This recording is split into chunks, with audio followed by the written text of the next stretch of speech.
मित्रांनो, जय हिंद. आता धुरडा आलेला आहे बरं का मित्रांनो. धुरडा आला तर आपल्याला माहीतच आहे की आता धुरडा आल्याच्या नंतर मस्त रंग वगैरे खेळायचा, हशी मजा करायची. पण तुम्ही ते खेळण्याच्या नंतर पण तुम्ही एक लक्ष द्या आणि स्वतःची काळजी घ्या मित्रांनो. कारण की धुरड्याचं कसं राहतं, पिणं खाणं सर्व काही असं विषय राहते. तर तुम्ही प्या बी आणि खा पण एक लक्ष राहू द्या की तुम्ही पेतान खातान या कुठं बी नाली नोलीमध्ये पडतात तर असं काही करू नका.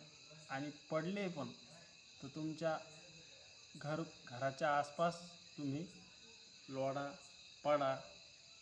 आणि ते पडायच्या अगोदर किंवा अशा काही गोष्टी व्हायच्या अगोदर तुम्ही तुमच्या 4 वेळेस परिवाराचा विचार करा मित्रांनो. आणि मला एवढं सांगायचं आहे की बाबा कसं आहे, जीवन हे बार बार नाही, एकच वेळेस भेटतं आहे. त्याच्यासाठी आपल्या आईवडिलाचा विचार करायचा, लेकराबाळाचा विचार करायचा आणि एन्जॉय करायची. मी असं नाही म्हणत की तुम्ही एन्जॉय करू नका. तुम्ही पण एन्जॉय करा, मी पण करेन आणि आपण सर्व करू.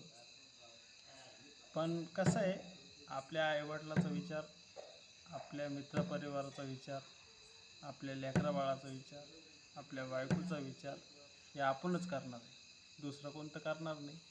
त्यासाठी आपल्याला 4 दिवस जगायचे हे पण विचार करा. आणि बस एवढंच मला सांगायचं मित्रांनो. जय हिंद मित्रांनो.